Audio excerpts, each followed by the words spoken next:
आप सभी अच्छे होंगे और दिल्ली पुलिस की आप सभी की तैयारी अच्छे से चल रही होगी। जैसे कि आप सभी को पता है, हमने दिल्ली पुलिस कांस्टेबल के लिए 60 दिन की टारगेट सीरीज स्टार्ट की हुई है, जिसका आज है हमारा दिन 20वां। ठीक है, तो आज जो आपके subject wise and topic wise target है वो मैंने आपके ब्लैक बोर्ड पर लिख दिए हैं, आप देख सकते हैं।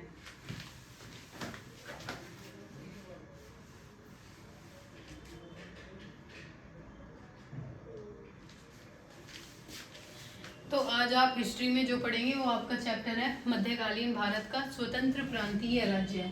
तो हमारे जो स्वतंत्र प्रांतीय राज्य हैं, एक तो आपको ये पता कर होना चाहिए ये कब इनका उदय क्यों हुआ। तो जब हमारा सल्तनत काल था, उसकी एक केंद्रीय शक्ति थी और सल्तनत काल एक्सपेंड ही होता जा रहा था, यानी कि उनकी शक्ति बढ़ती ही जा रही थी। तो इसी की शक्ति को कम करने के लिए, इसके केंद्रीयकरण को कम करने के लिए छोटे छोटे राज्य अलग हो गए और उनका बंटवारा हो गया, तो उन्हें स्वतंत्र प्रांतीय राज्य कहते हैं। उस समय जो हमारे राज्य अलग हुए थे उसमें थे हमारे बंगाल, और इसी के साथ हमारा बीजापुर, गोलकुंडा और भी हमारे राज्य स्वतंत्र प्रांतीय राज्य के रूप में उभर कर आ रहे थे। तो आप देखेंगे कि सल्तनत काल के बाद हमारा स्वतंत्र प्रांतीय राज्य का उदय हुआ। ठीक है, तो आप हिस्ट्री में 2 घंटा ये पढ़ेंगे और जो हिस्ट्री में हमने अब तक चैप्टर किए हैं उनका भी साथ साथ रिवीजन करेंगे। वहीं अगर हम बात करते हैं पॉलिटी की, तो पॉलिटी में आप नीति आयोग के बारे में पढ़ेंगे। जैसे कि आप सभी को पता है कि हमारा नीति आयोग का कॉन्सेप्ट पॉलिटी में भी है और हमारा इकोनॉमिक्स में भी है। वहीं अगर हम बात करते हैं इसकी पॉलिटी में, नीति आयोग हमारा है क्या। आपको पता है नीति आयोग की स्थापना हमारा 1 जनवरी 2015 को हुई थी। और इसका काम क्या है, इसका काम है सरकार के लिए शॉर्ट टर्म या फिर लॉन्ग टर्म के लिए नीतियाँ बनाना, छोटी अवधि के लिए या फिर बड़ी अवधि के लिए नीतियाँ बनाना सरकार के लिए। तो ये नीति आयोग का काम है। और नीति आयोग के हमारे हेड कौन होते हैं, प्रधानमंत्री होते हैं। तो इसके बाद नीति आयोग के बारे में आज आप 1 घंटा अच्छे से पढ़ेंगे पॉलिटी के लिए। वहीं अगर हम बात करते हैं ज्योग्राफी की, तो ज्योग्राफी में जो आज हमारा चैप्टर है वो है हमारा नदियाँ। आप सभी को पता है हमने कल उत्तर भारत की नदियाँ की थी, अब आज हम करेंगे दक्षिण भारत की नदियाँ। आप सभी को ये पता होना चाहिए, जैसे कि ये हमारा मैप है,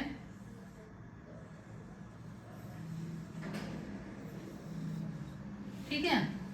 तो ये हमारा क्या है, ये हमारा साउथ इंडिया है, साउथ इंडिया, दक्षिण भारत है ये हमारा। ठीक है, तो इसकी नदियां हैं, जैसे हमारी गोदावरी है, दक्षिण भारत की नदियां गोदावरी है, कावेरी है।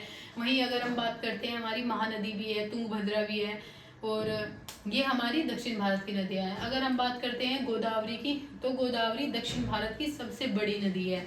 वहीं अगर बात करें हम कावेरी की, तो दक्षिण भारत की दूसरी सबसे बड़ी नदी हमारी कौन सी है, वो है हमारी कावेरी।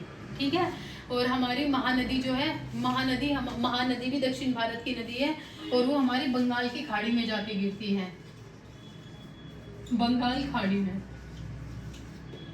महानदी हमारी कहाँ पे जाके गिरती है, बंगाल की खाड़ी में।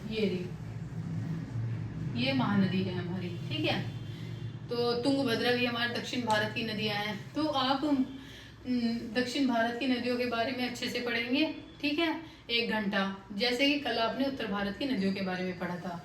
अब वहीं अगर हम बात करते हैं कंप्यूटर की, तो कंप्यूटर में आज आपको जो करना है वो है हमारा हिस्ट्री ऑफ कंप्यूटर, कि कंप्यूटर का इतिहास क्या है। आपको ये पता होगा सभी को, सबसे पहले कैलकुलेशन यानी कि गणना के लिए अबेकस नाम का यंत्र बनाया गया था, जिससे हम, वो एक टाइप का कैलकुलेटर था जिससे हम क्या करते थे, कैलकुलेशन यानी कि गणना करते थे। उस यंत्र का क्या नाम था, सबसे पहले जो यंत्र बना था वो था हमारा अबेकस।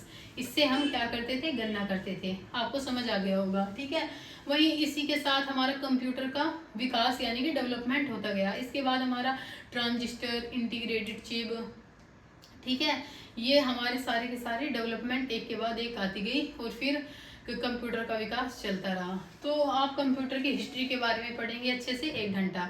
वहीं अगर हम बात करते हैं तो रीजनिंग की, रीजनिंग में आपको जो चैप्टर करना है वो काउंटिंग ऑफ फिगर है। फॉर एग्जांपल आपको एक ट्राइंगल दे देंगे और उसमें ही कितनी ही शेप्स बनाकर दे देंगे, तो आपको बताना पड़ेगा कि इसके अंदर कितने ट्राइंगल हैं। तो इस टाइप के आपको हर टाइप के क्वेश्चंस लगाने हैं, क्योंकि फिगर से रिलेटेड बहुत ज़्यादा क्वेश्चन देखने को मिलते हैं दिल्ली पुलिस के लिए। तो आपको ये चैप्टर अच्छे से करना है। वहीं अगर हम बात करते हैं मैथ की, तो मैथ में आपको एचसीएफ और एलसीएम करना है। ठीक है, ये वाला चैप्टर आप करेंगे 2 घंटा और इसके ज़्यादा से ज़्यादा अच्छे से अच्छे क्वेश्चन लगाने की कोशिश करेंगे। आई होप आपको ये वीडियो अच्छी लगी होगी। जिस तरीके से मैं आपको डेली टारगेट दे रही हूँ, मैं आपके लिए ये टारगेट सीरीज़ बना रही हूँ, ये आपके लिए बहुत ज़्यादा फ़ायदेमंद होगी। अगर आप इसे रिलीजियसली शिद्दत से फॉलो करेंगे तो आपके बहुत ज़्यादा ही अच्छे नंबर आ सकते हैं।